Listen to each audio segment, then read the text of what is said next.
Hey guys, so in today's video I'm going to talk to you about why the low carb, high fat diet works, also known as the LCHF diet, and why it's great for helping you to burn fat. Now the LCHF diet has a couple of variants known as the Atkins and ketogenic diet, but they're a bit more extreme, but their core principles remain the same as this. Now I wanted to talk to you about this because I know that for many of you out there, losing fat is your primary goal, and may even be your own primary goal, and for me currently it's my goal as well. So I thought I'd take a bit of time out to talk about this to help you understand it. Now the reason why I'm using this is because I want to lose fat because I'm trying to compete in a men's physique competition later in the year. You may want to lose fat for various other reasons. Now in a previous video I talked about how macronutrition plays a vital role in your body transformation process, and how understanding what macronutrients are, how they work, their relationship with each other, and getting the ratios right between them will play a key and pivotal role in taking you from the body you have now to the body that you desire in the future. So, as a quick recap, we learned that proteins have 4 calories per gram, carbs have 4 calories per gram, and fats have 9 calories per gram, more than double what these two have. This leads to fat getting its bad reputation because people think that by eating fat, it's going to make you fat because it has more calories, and people got this whole idea that calorie counting, so if you have a lot of calories you're going to put a lot of weight on. Yes, it does work like that, but that's a very oversimplification of it. Fat actually plays a very vital role in your body, and I prefer to think of it as a calorie-rich, calorie-efficient food, meaning we can get a lot of energy out of not a lot of food. Fat plays other roles. It also helps to maintain your body's hormone balance, meaning that it's going to keep your hormones in check, hormones at certain levels, meaning your body's going to operate properly. Now, if you're not getting enough fat in your diet, you don't have enough fat in your system, your hormones will be out of sync, your body systems may not work properly, your health may suffer for this. Fat also helps with protein synthesis, helps your body to repair and rebuild itself, making protein more efficient. So, fat gets a very bad reputation undeservedly.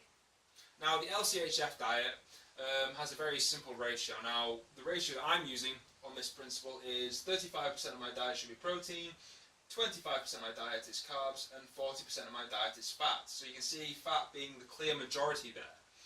And this is helping me to lose my own fat. I'm going to go into that pretty shortly. So, why does it work? Well, let's begin with, say you're not a very active person, you're not doing much in the way of exercise, you may have a sedentary job, whatever, but you're eating a lot of carbohydrates. Now carbohydrates break down into two main substances, starches and sugars, which break down further into a form of sugar known as glycogen. Now glycogen is what we use to create energy. Our body uses it to create energy. It's one of our main sources of energy in the body. But if we're not being active and we're eating loads of carbs and we're putting a lot of sugar into our blood, well, our body doesn't know what to do with it. Our body isn't using it, so our body decides it needs to store it. So our bodies will produce a hormone known as insulin. And insulin, its purpose is to go out into your blood, grab that excess sugar and store it into fat. So if we keep eating lots of carbohydrates without doing enough exercise to burn it off, what you'll see is you'll start to get fatter and fatter and bigger and bigger. And a sad truth is our body has an infinite capacity to do this, so we can continue to keep on storing fat indefinitely. So you can see there, high carb, low activity, not very good for you. But if that's true, so must the inverse be, meaning that if we have lower carbs in our diet, it means that we're going to have lower sugar in our blood, which means that our body needs to produce less insulin, and less insulin means that less sugar is stored as fat. Very simple process, isn't it? It's a very simple chain of events. Now, because carbohydrates produce energy, we need to be getting that energy from somewhere. Now, this is where fat comes in. So we'll be eating fat instead. We'll be having this macronutrient, and we're using fat to replace the energy store that we're getting from the carbs. Now, fat doesn't really affect our blood sugar level. Meaning that if we eat fat, we're not going to be producing insulin to store fat in fat. It doesn't work like that. So, eating fat doesn't affect our blood sugar levels, meaning that we're getting energy from fat, but we're not storing it anywhere. It's basically reducing our blood sugar levels. It's making it much more simple process for us. Going on from here though, if we start to increase our activity level, what happens then is that our body starts to need that energy from somewhere. So it starts to need more energy. So if you're training more regularly, you're operating at a calorie deficit, your body's not going to be having the energy from the carbohydrates anymore. It needs to get it from somewhere. So it means, where's the best place to get it? From the fat that you have already stored. Now, because we're going low carb, our body doesn't need to be using the sugar that we have in our blood. So what will happen is our body will produce another hormone, the exact opposite of insulin. Our bodies will produce glucagon. Now glucagon, that hormone is designed to do the exact opposite of insulin. It goes out into the blood, goes into your fat, grabs the glycogen, pulls it out, allows us to use that as energy. This means that less fat is stored, but more glucagon is produced, meaning more fat is burned. So if you're operating at a calorie deficit, what will happen is very, very simple.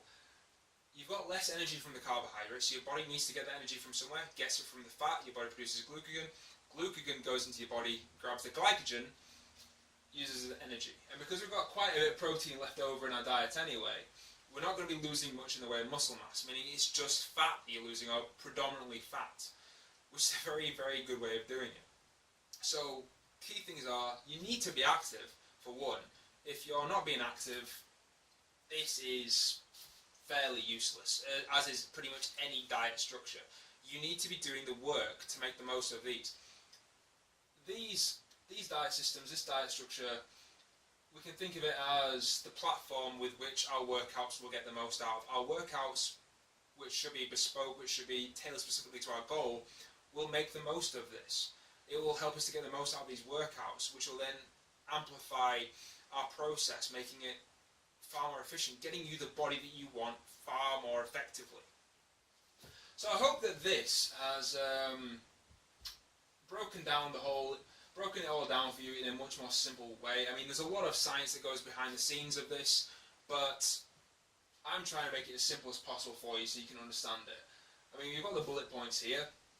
You can see, obviously, like I say, lower sugar means less insulin. Less insulin means less sugar is stored in fat. Fats obviously don't affect our blood sugar levels, which means we don't produce insulin when we eat fat. And if we're being more active, our bodies will produce more glucagon to get that glycogen out, to burn energy, which means more fat is burned. I hope this makes it easier for you to understand. I know that a lot of people don't trust what they don't understand, and I'm hoping this allows you to trust this process.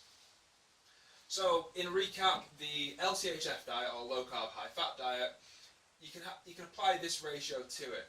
So, as before, protein 35%, carbs 25%, and fats 40%. To work out what this is, you need to know what your calorific need is. Once you know what your calorific need is for your goal, whether it be to increase weight or decrease weight, you then take 40% of that calorific need, divide it by whichever macro you're wanting to work with, and that will give you the grams of that macronutrient that you can eat. You can then use apps like MyFitnessPal or various other apps out there on the iTunes Store or the Google Play Store to track what you're eating better, and these will help make that process that much more easier, that much more achievable, and I guarantee you, you will feel better, you will look better, and you will be a lot further down that journey, and it'll make that journey a lot easier for you. So I hope this has broken it down for you. If you have any questions, or if there's anything in this that you don't quite understand, feel free to leave comments down below or message me directly. And I'll do my best to get back to you to help you explain this. I hope this helps, and I'll see you in the next video. Thanks, guys.